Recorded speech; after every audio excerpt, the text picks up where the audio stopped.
I was so excited to get my shipment from Last Bottle Wines in the mail the other day, full of incredible red wines, all from Napa Valley. I love wine tasting, so having this to my door couldn't be happier. Also, couldn't be more excited that today's episode is brought to you by Last Bottle Wines. If you don't know already, they're a Napa-based online wine shop with a twist. They offer just one handpicked wine per day until it sells out, and they're always at incredible prices. We're talking 30 to 70% off retail. And the best part is that there's no subscriptions, no fees, and no minimum purchase. And I could not be more excited to bring this offer right now because they're having a marathon sale, which is coming up March 28th and 29th. Even better, we're offering Dateable listeners 10% off your first order with code DATEABLE. So if you are a wine lover like me, this is a great time to join. And did I mention that shipping is 100% free? So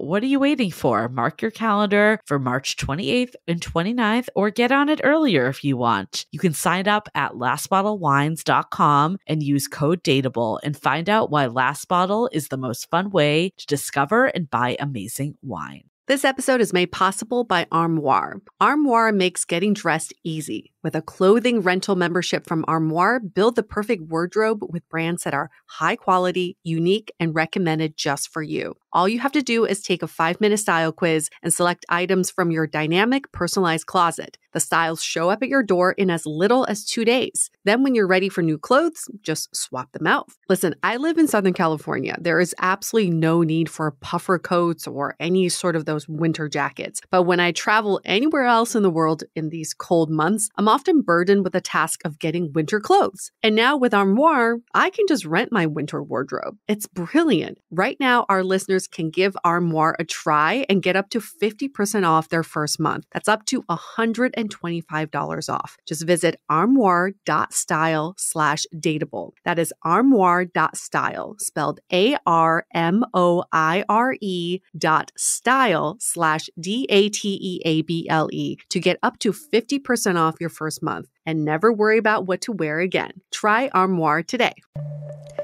The Dateable podcast is an insider's look into modern dating that the Huffington Post calls one of the top 10 podcasts about love and sex.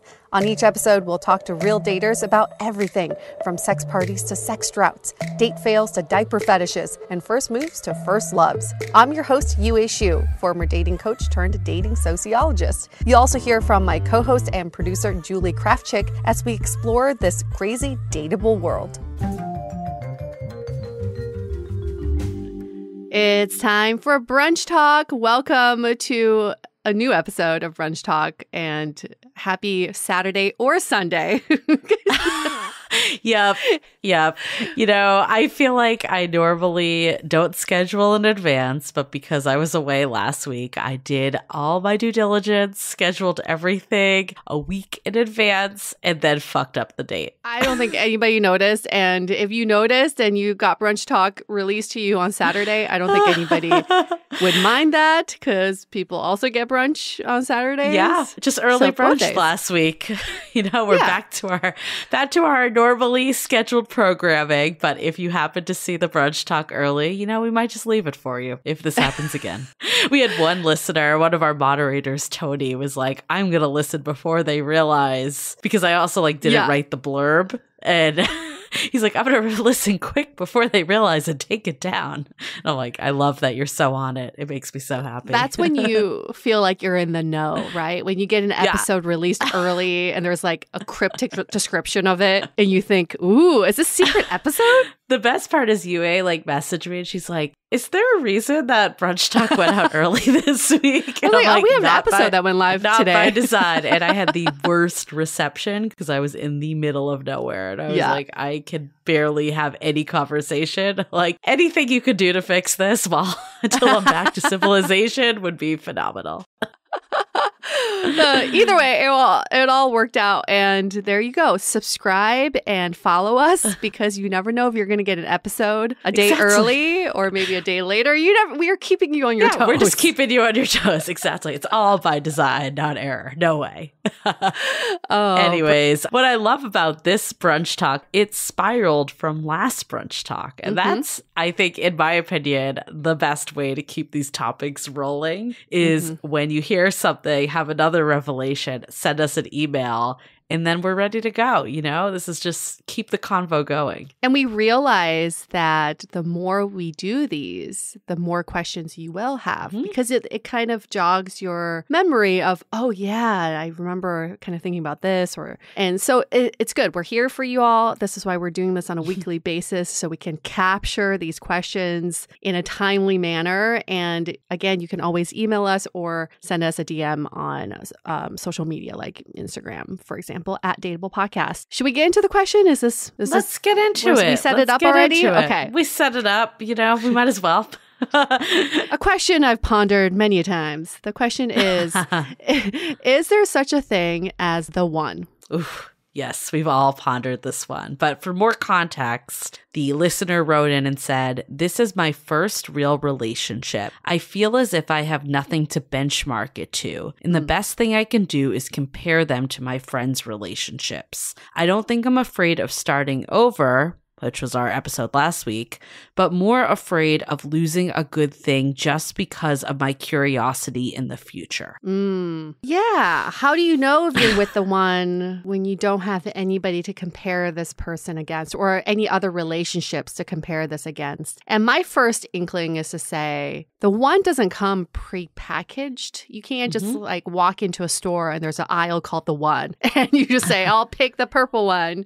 It doesn't happen like that. The one is created in a relationship. So in that question is, does the one exist? The one exists when you create that with someone. But knowing if you are with the one or not, it gets a little tricky when you don't have a benchmark. And I feel like I've been there with my high school boyfriend because I was so in love with him. I felt like he was a one, but I didn't know. I was like a little 17-year-old, right? But I think at the end of the day, if you know what love is, because it's not just romantic love. We had an episode with Sydney from The Bachelor, and she hasn't been in a relationship before, and she is engaged to someone like her first boyfriend, right? And she said her benchmark was just feeling the love in her life from family and friends and benchmarking against that with her current relationship. And that's when she knew that he would be the one for her. And yeah, I think we always talk about just because you haven't had a romantic relationship doesn't mean that you don't have relationship experience. We all have relationship experience, and pulling from that and understanding what you like and what makes you feel good and what you can relate to in all types of relationships is helpful to also provide that benchmark if you would like that. I definitely used to believe very much in the one, and I think it was more of this feeling, maybe because I'm a romantic, but also just because like that's what you're taught, right? Is you find this person. And even if you're searching for one person, like if you are monogamous and you're looking for this person to spend your life with, that doesn't have to equate to the one. And I think for so long I mixed that up. And then once I actually found that person and it didn't work out, for years I like had it in my head that this was still the person. Yeah. So I think the one is actually kind of dangerous, because if you think you found it and it doesn't work out, like you can really get stuck. So I love this idea that there are many ones. There's not just one. You don't find love, you create love. And I think the reality is, and this is really scary sometimes to say out loud, we don't know what the future is going to bring with any relationship. Even if you've had hundreds of relationships before, like you still don't know what the future is going to bring for whatever current one you're in. Maybe you fall out of love. Maybe someone gets ill. Like it might not even be an issue of it wasn't the right match. Like there's so much in life that could happen. So I really feel like all you can judge on is, how do I feel today? Do I feel like this person brings out the best side of me? Do I feel loved and cherished by this person? Do I feel good around them? Do I feel good about myself? Do I feel safe? Do I feel secure? Like all the things that you want in a relationship, do I feel it? And if the answer is yes, then I I think you actually have something pretty freaking awesome and rare. And sometimes it's really hard to know, but hopefully I don't want to like say you should like take solstice as like your friend's like bad dating life, but hearing other people share their like dating horror stories, listening to this podcast, different things that people would kind of kill for your situation. I think just because you don't have a benchmark doesn't mean that you need to get rid of that. Of course, if you're feeling unsatisfied or unfulfilled, then that's a totally different scenario. But if things are good, but you're just like, is this the best? Is this the one? Then I think that's a slippery slope because everyone's going to have a fault. No one is going to be perfect. And there's always going to be some conflict regardless of who you're with. There's this notion, I guess that's been created by Hollywood, is that get this feeling all of a sudden, like I'm with the one. This must be the person for me. And some of us, it does happen that way. And for most of us, I would argue it does not happen that way. It does take time and it does take going through life with someone to know if you are with the right person. I know we often joke about Mr. Right versus Mr. Right Now, but I think the Mr. Right Now mentality is the right mentality. Like you were saying, Julie, it's like you only have control over what you're feeling and going through today. You have no idea what the future holds. So if you're feeling like this is right now, it is right for you. The problem with the one is that people feel like they put a lot of pressure on their relationship thinking, oh, I've been with this person for X amount of years or X amount of months. I should have this feeling already. But a relationship is like a plant. You can't just watch a plant and expect it to grow without tending to it, watering it. But if you, let's say you spend 2 years with a plant and you're like, oh, this plant must be a really healthy plant, but you've not done nothing with it, that plant is dying, even though you've been with that plant for 2 years. So same thing with a relationship. The longevity of a relationship actually does not affect the quality of the relationship. So if you are wanting to be with the one, this is a conversation to have with your partner and talk about what does the one mean to you and how can we be that for each other? Right. I love that so much. And, you know, I think it's a slippery slope to like be in this maximizer culture that we're all in. You know, I feel like Amazon has totally fucked us that you can get anything, anywhere, at any time. And there's always, 2-day shipment. And there's always a bigger, brighter model out there. But I feel like if you do apply that to dating, you're going to just be in a perpetual loop on dating apps and always looking for something better and someone that gets you a little more or is a good fit. It's better to, you know, again, it depends. Like if you have that foundation, that's very different than if that foundation is not there. But all intents and purposes, that foundation is here for this question. If you have that foundation, then how can you work to secure it and water that plant like you were just saying, Yue? Yeah, we got to keep watering that plant and make that plant our own. And I think it's unfortunate that these rom-coms will show you these scenes of love at first sight and, you know, just I have this feeling about this person that they're my soulmate. I love that too. Julie certainly loves that, being the romantic that she is. But we also have to be realistic and know that when you're doing life with someone, it goes beyond an hour-and-a-half rom-com. Yes. So think about that in your relationship. Instead of thinking, is this a person the one for me? Is like, how can I do life with this person? I think that's a better question. And can you do conflict with this person? I always think back to the Connor Beaton and Vienna Farron episode we did, how to have a healthy relationship. And we ended up talking about conflict the entire time. Because they were like, that is the number one thing. And we learned this from Dr. Alexandra Solomon too. And this was a huge light bulb moment for me, that every couple has conflict. And like if you're just running away from conflict, it's going to show up in the next person or the next person, just in a different way. And the more you can just learn to resolve that conflict and be a team that resolves it, that to me is a sign that you found the one or created the one, because inherently it's combining two people that have different ways of thinking, different ways of doing. Conflict is going to come up inevitably. So can you look at your relationship and say, do I have the skills that make relationships work for the long haul? Yeah. Speaking of running, the way I know my relationship works right now is that instead of running away from each other, we run towards each other, especially in times of conflict. So if you're looking for a gut check of whether you're with the right person, is in times of conflict or hardship, does your partner run towards you? Are you running towards each other? It's so easy to leave a relationship and say, that wasn't the one. that wasn't the right one for me. But you're constantly going to find that you're not with the right person if you keep running away, right? So really think about how you and your partner approach conflict, like Julie said, and approach the tough times. Because during the easy times, during the fun times, you're always with the right one because it's fun.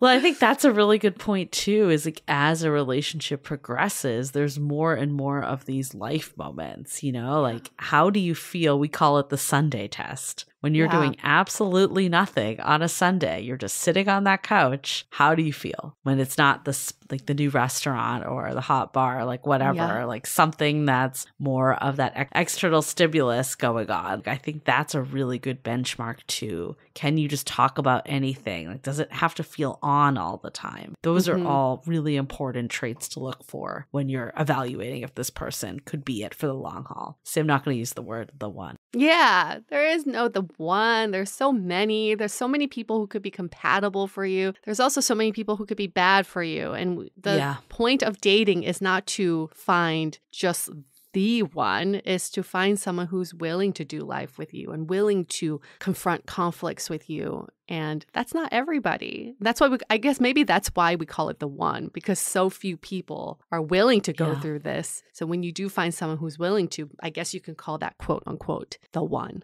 Yeah, I think it's committing every day, right? Just committing to being together and to doing what you need to do and being there for that person. And if you see that, that is a sign that you're with the right person. And, you know, there's so many signs. I think I'd rather this listener reframe it instead of the one, signs I'm with the right person. And, you know, that can be like, do I feel like myself with this person? Do I feel like they support me? Like things that are essential in a partnership. And maybe that's a good checklist that we can all make right now. If you are with your friends at brunch, maybe just make a list of all the things that you want to feel around the right person. And for me on that list is I want to feel desired. I want to feel respected. I want to feel safe. I want to feel seen. I want to feel confident. I want to feel beautiful. That's already 6 right there. Yep. Don't worry. I have it in my notes of my phone. Exactly my list. Oh, because I think I was like, let me pull it up right now. But I think this is really important because it helps you focus on the good things about someone. It's easy to like let your mind wander of, could they do this a little differently? Or is there someone out there that would do this in a way that makes more sense to me? But how can we start to just focus on what's good about the person? And I think having it in your actual phone as a list item. Such a good idea. I think, I think the ones I have is like support, like to feel supported, like whether that's, you know, professionally or even just in everyday life, like a partner to go through life with. Cared for, someone that, you know, I know has my best interests in mind and wants to be there for me. Intellectually satisfied, like I can talk to them about anything and everything, that they're like my best friend, that friendship is at the core of it. You know, those are some of the ones on my list. Safe and secure, have a true partner, content, like feeling content, at ease. And that I can be my true self. That's my list. That's a great list. What an awesome idea to keep in your phone. All I have is my grocery list on my phone, so I'm going to have to reshift my priorities a little bit. But that's a great reminder. Yeah, and I think like for people that don't have a partner, making that list ahead of time, not making the list of their 6 feet or their, you know, a slim build or whatever. Like those lists we don't need to build. But like having a list of like what you want to feel with this person is essential to help you be objective when you're dating. But then for people that have that partner, to remind you of like what this person brings to your life. Or, you know, if you're really feeling like some of these items are falling short, that's something you work together to create. And then if you really can't create it, then that's a sign that you're not with the right person, not that there's another one that's out there, that you are doing what you can, communicating what you need to, your needs towards and, seeing if they meet you and want to work with you and commit to it together. And if you haven't been in that many relationships or haven't dated that much, think about the 3 people in your life you're closest to, or you love being around, and then think about why you like being around them. How do they make you feel? I love being around my mom because I feel like she supports me no matter what. That unconditional love is there, and she's freaking hilarious. So she makes me laugh. So think about not just the romantic relationships, but just the people you surround yourself with, those are the characteristics that you're really looking for combined in your ideal partner. I love that. Because I think so often we put this, emphasis on the romantic partner, that this person needs to be X, Y, and Z. And sometimes it's not even stuff that we actually need in a partner. No. It's things that we've been told or make an attractive partner. But if you actually look at the people you surround yourself and your friends and family, maybe they don't even have those traits, but that doesn't make them less people. And that's what you can really use as your North Star of things that matter. That is what makes you feel good in the company of others. Having that list keeps it real for you. I just think about the guy I thought was the one for me, and my mom called me and said, would you really want to be with someone who does not return your text messages? Right. Who does not want to commit to you, who does not want to do this or does not want to do that. And it was such a rude awakening for me to think, why did I even think this person would be the one for me? They'd be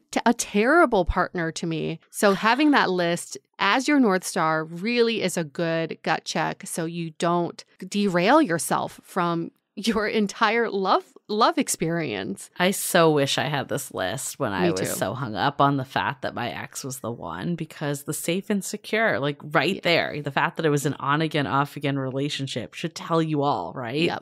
That is the definition of not safe and secure. And I think recognizing that, instead of, we get so attached to the story, especially if you had a meet cute and there's this whole thing around it. I definitely got attached to the story that we had. And I mean, even the on again, off again, there's these tropes. Love is not like a Disney movie where you're fighting a battle to win over this person. It shouldn't be this tumultuous, peaks and valleys type story, like a hero's journey. This is your love life. It doesn't need to be that way. But I think we get so caught in what we think it should be that we don't recognize when things are just safe and secure and calm and peaceful. All the things that actually really matter. Yeah, that's a good parting note for everyone. Even if you feel like you found the one, or you kind of know what you're looking for in the one, it's good to always remind yourself why you're dating in the first place. Yes. Why are you in relationships? Why do you want to be in relationships? It's not for the storyline, or I hope it's not for the storyline.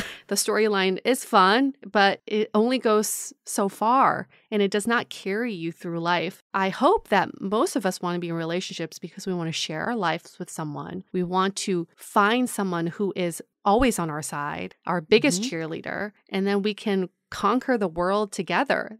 To me, that's the ultimate hero story of being with someone. And that's where love really flourishes, is when you're with someone, you're like, this person's got my back. No matter what, they've got my back. And just that constant reminder of, why the fuck are we doing this in the first place, is good. Yeah. No, I think that's super helpful. And I hope for this listener that wrote in, we can, one, reframe what the one is.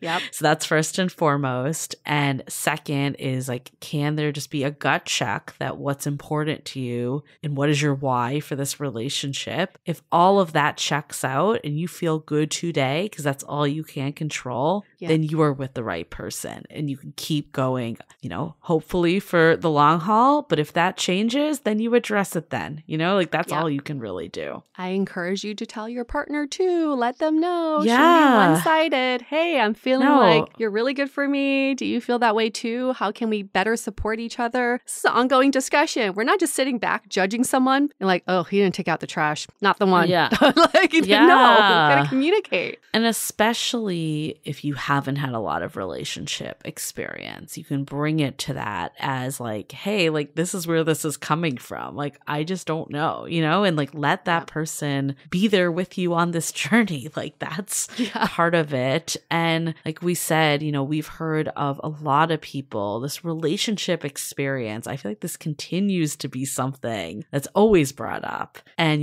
in today's world, when we are kind of putting relationships a little on the back burner sometimes for school and careers and building a life outside of relationships, oftentimes we do find ourselves at one point of being like, fuck, I'm in my first relationship and I'm way older than I thought I was going to be. It's not high school anymore. It's my 20s or 30s or 40s or whatever. And I think it's easy to be like, I'm behind. I don't know how to be in relationships. This isn't something I do. But that's just a story you're telling yourself. For whatever reason, your life unraveled in a certain way, and that doesn't make you more or less capable of being in a relationship than anyone that's been in hundreds of relationships. Yeah. Wonderful. Well, thanks for sending in that question. We hope you all are having a wonderful brunch. And again, let's keep this going. We love the questions coming in. You can email us hello@dateablepodcast.com or find us on Instagram, DM us at dateablepodcast. We check that quite often. Or you can, drop a line in our Facebook community, Love in the Time of Corona by the Dateable Podcast. Come on, let's keep that going too. You can reach us in so many different places, but we know you have burning questions. So ask. Ask away. And remember to subscribe in case brunch is early next week. Yeah. Surprise, surprise. All right, we're going to wrap up this episode. See you all next week for a brunch talk. See you next week. The Dateable Podcast is part of the Frolic Podcast Network. Find more podcasts you'll love at frolic.media/podcasts. Want to continue the conversation? First, follow us on Instagram, Facebook, and Twitter with the handle @Dateable Podcast. Tag us in any post with the hashtag StayDateable, and trust us, we look at all of those posts. Then head over to our website, dateablepodcast.com. There you'll find all the episodes as well as articles, videos, and our coaching service with vetted industry experts. You can also find our premium Why series where we dissect, analyze, and offer solutions to some of the most common dating conundrums. We're also downloadable for free on Spotify, Apple Podcasts, Google Play, Overcast, Stitcher Radio, and other podcast platforms. Your feedback is valuable to us, so don't forget to leave us a review. And most importantly, remember to stay dateable.